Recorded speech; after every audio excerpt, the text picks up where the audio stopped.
Salve amici, oggi vedremo come si fanno i corzetti stampati, un formato di pasta fresca tipica del Tigullio. Si chiamano stampati per distinguerli da quelli tipici della Val Polcevera, che hanno la forma di un otto schiacciato, la quale, quando fatti a mano, deriva dal fatto che le estremità vengono schiacciate fra il pollice e l'indice delle due mani. Torniamo ai nostri corzetti stampati.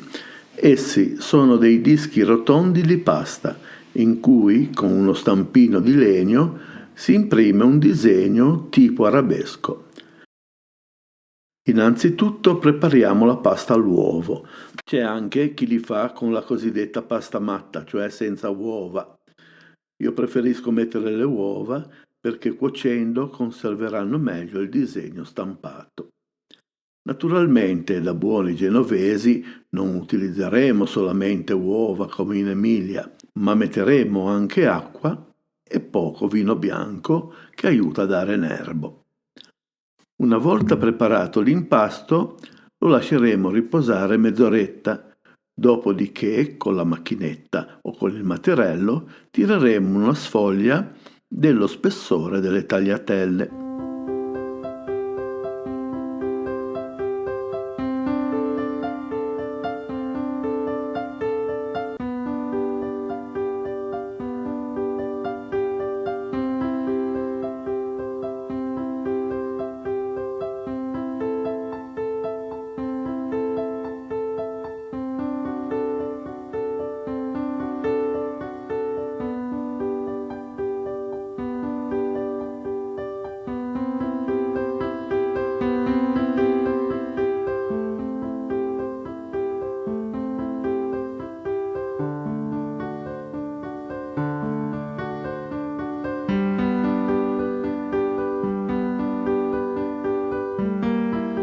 Ricaveremo dei dischi del diametro del nostro stampo.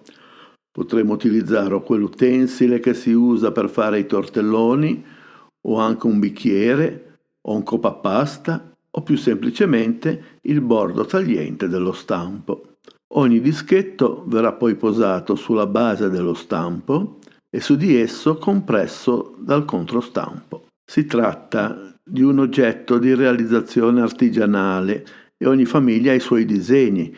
Di solito da un lato vi è un arabesco che ricorda una stella, mentre sull'altro si trova l'emblema di famiglia oppure una croce. Per questo motivo si chiamano anche crugetti. Li cuoceremo poi in acqua salata come qualsiasi altro tipo di pasta e li potremo condire con i soliti condimenti tipo sugo di carne, sugo di funghi, pesto, burro, eccetera.